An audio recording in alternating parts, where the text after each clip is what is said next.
Hello and welcome to Daily Debrief brought to you by People's Dispatch. Today we talk about Sri Lanka, where the Prime Minister has resigned amid widespread anger and mass protests, the election results in the Philippines, and how women's rights activists in the US perceive the abortion debate before a crucial Supreme Court verdict. In the Philippines, Ferdinand Marcos Jr. has stolen a march over his rivals in the election. Massive turnout has favored Bongbong, as the son of the country's former dictator is known.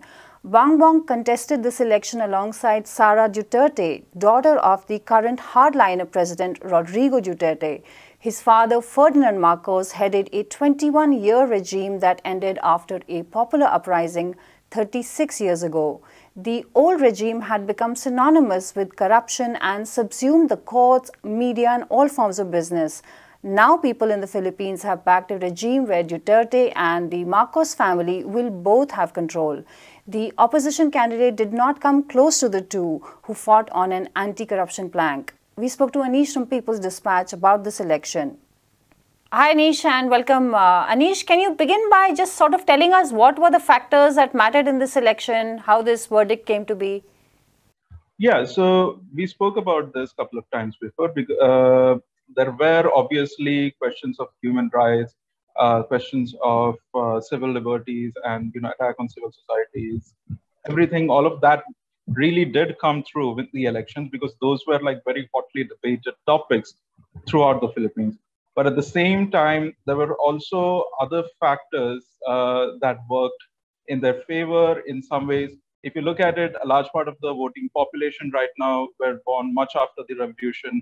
So they were not, they're not people who had any memory or any living memory of the Marcos era dictatorship. So, or for that matter, the corruption charges that hounded them for the next decade or so after that. So it was pretty much there was this chance that the Marcos campaign had, which was to whitewash their history, and that they kind of we can see that it was fairly successful in that it did not really dent their chances, and we can see that right now with 58%, 60% voting, the chances of being dented is not that good. There is the other factor that you had a very divided opposition.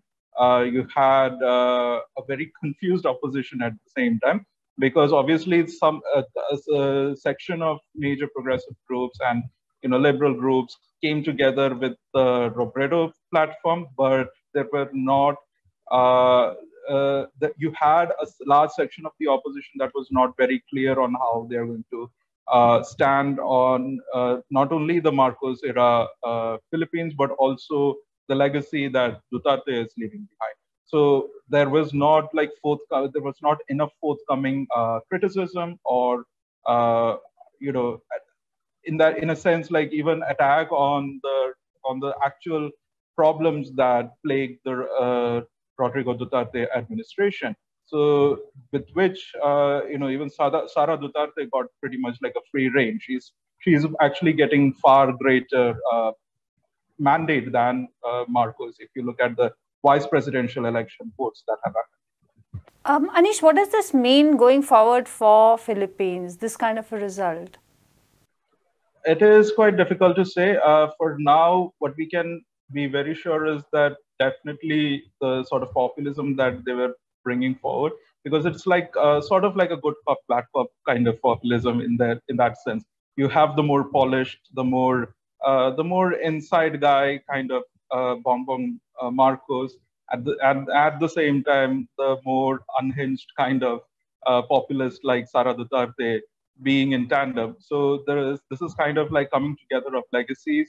Obviously, this also means that it is going to be continuation of a legacy that we've seen in Philippines for the past 6 years, but also before. And this will show that there is a strong chance of, how do I put it? If not a threat, but it actually sends out a message that yes, human rights violations have happened. You have attacks on press, you have attacks on civil society. All of that is happening, but there are other factors that also mattered more perhaps for the electorate, or there was not enough conviction on the side of the opposition. So the resistance against this sort of populism has not been effective, and that has also led to this kind of sweep. We have to also wait a little because the votes of the congressional elections are still coming in. We have the House of Representatives yet to be clearly, edged out. We do not know how the seats are going to happen in that sense. But even then, Rodrigo Duterte's party, which is still a divided party, is kind of leading in the very early polls.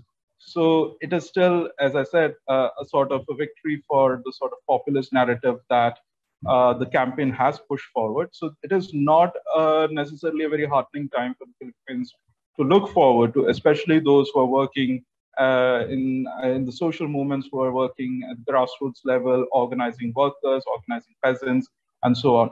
So this is a time where we have to wait and see, obviously, how things are going to unravel, but it is not really a heartening time moving forward. All right, Anish, thanks very much for that update. Sri Lankan Prime Minister Mahinda Rajapaksa has resigned amid the continuing economic meltdown in the country. On Sunday, supporters of his regime allegedly attacked a camp of protesters who criticized the government for the financial crisis that has deprived millions of essential supplies and services. The incident triggered what many call a counter-attack on the homes and businesses of ruling party leaders across the island nation. It is reported that a day earlier, Rajapaksa had suggested he would resign, triggering celebrations in the streets. The Prime Minister's brother and president, the once hugely popular Gotabaya Rajapaksa, is widely criticized for the country's economic crisis through steps like massive tax breaks and poor planning during the COVID-19 crisis. We have Shreya with us, who has been following these developments. Shreya, can you tell us about the scale of the protests so far, and can you also tell us about the recent events? What do they mean for the crisis in Sri Lanka? Thank you, Pragya. So in Sri Lanka yesterday, there has been 24 hours of violence. After Mahinda Rajapaksa, the Prime Minister of Sri Lanka, resigned, offered his resignation, it was accepted, and reportedly this morning he has left his residence in Temple Trees. A curfew was imposed last night, a police curfew over and above the public emergency that was declared in Sri Lanka on May 6. So at the moment, things have eased out after the violence of yesterday, where at least over 220 people, they have been injured, and at least 8 reported dead. And there were attacks on former politicians' houses, private properties, and we see that what has happened yesterday was that there was a certain sort of a provocation from the pro-Mahinda Rajapaksa supporters, pro-SLPP supporters, which was later, it kind of cascaded into a retaliation and all sorts of clashes across the country. And this is what has happened. Now, what can we understand from this? The clashes, the attacks, this kind of anger from a mob, it is evident of the fact that the Rajapakshas, Gotabaya and Mahinda, they've lost the mandate of the people, they've lost the trust of the people. And the clashes, they are surprising, they are shocking also for the citizens who are making requests on the social media. At the moment, there are being protests held at an airport where reportedly the Rajapaksa family is supposed to leave from. So the people are angry, they want resignations, they are continuing the demand for Gotabaya's resignation, and they are still angry. I mean, the protests have not really stopped. That's where we are. Right. I mean, will these resignations actually have a very big impact on the situation there? Like I said, Pragya, so the protests have been demanding, the citizens, they have been demanding Gotabaya's resignation, and the foremost requirement in Sri Lanka right now after the violence yesterday is the re-establishment of law and order and the trust in the law and order of the country. This is a crisis of the state of the nature, nature of the state, and what's going to happen now and what the political commentators and across the world is watching, what is going to be the next step of Gotabaya Rajapaksa, whether a new interim government will be appointed with new Prime Minister, new cabinet ministers, and this is going to be an all-party government, by the way. So that's going to happen, that's one thing. And there are also fears of using this violence to sabotage the protests that have been going on. These are historic protests.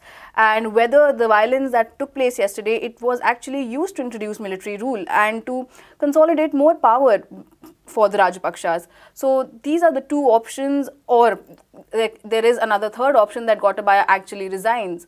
So we will be looking forward to what's going to happen now in Sri Lanka. All right. Shreya, thanks very much for that update. The leaked opinion related to a forthcoming ruling on abortions in the United States is having an impact on the women's rights movement. There were widespread protests last week after it was apparent that the court might strike down Roe v. Wade.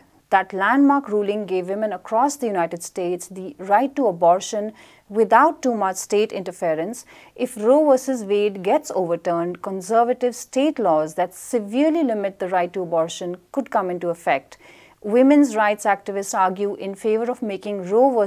Wade a starting point for women's right to an abortion. They say it is not just about abortion but much bigger issues for women and citizens in general. Natalia from People's Dispatch spoke to us earlier on what women are demanding in light of the leaked opinion. Natalia, welcome.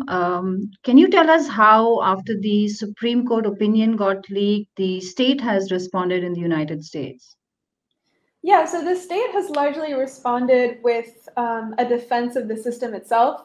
So Supreme Court Chief Justice John Roberts was very concerned about the fact that the decision leaked and not at all the content of the decision that could take away rights for millions of women. So what he said this was a singular and egregious breach of trust that is an affront to the court and the community of public servants who work here. And he announced an investigation into the leak.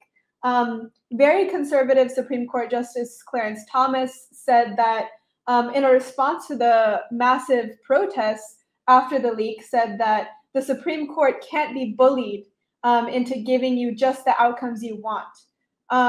And so he's implying that these protests are like bullying. Biden released a statement right after the leak saying he's defending the right of a woman to choose to have an abortion, but his call to action is not protest. It's to vote for more pro-choice politicians in November. So very much different than what the abortion movement, what the abortion rights movement is demanding. There have been others who have responded.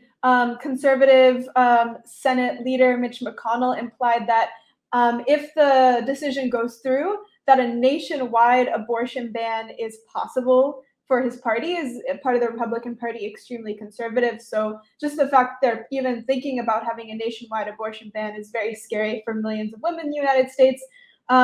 Senator Suzanne Collins from Maine had a chalked message written on her property that was not threatening by protesters, and she called the police on those protesters. So just a lot of outrage at the protests themselves. Protests have moved towards these politicians and judges' houses, and the White House released a statement about those protests, saying that judges perform an incredibly important function in our society, and they must be able to do their jobs without concern for personal safety. This is despite the fact that none of these protests have been threatening judges' personal safety at all, or politicians' personal safety. Right. And how have women's movements in general responded to the last week's news? Yeah, so as I was saying, a lot of these protests have moved directly to the judges and politicians' property. So people protesting right outside of the judges' houses in the hundreds, or their local politicians' houses. This directly places the blame on individuals instead of making it seem like it's something that no one is directly accountable for, even though a lot of these people have immense power over people's lives in the United States. And movements are starting to call out that power directly and challenge it. Last weekend, there were massive protests across the country. Right after the leaked decision, there were also massive protests. So there continues to be a growing movement. And the hope is that this decision is overturned Some groups are even calling for the abolition of the Supreme Court. Many view the fact that 9 unelected justices can decide people's human rights. Many people view that as very undemocratic. So just challenging the entire institution itself. Yeah, there are a lot of demands emerging from this movement. All right. Thanks a lot for that update. Yeah, no problem. And that is all we have for today. Thank you for watching Daily Debrief. Please come back to us on Thursday, and for more stories from across the world, read peoplesdispatch.org and follow us on Twitter, Facebook and Instagram.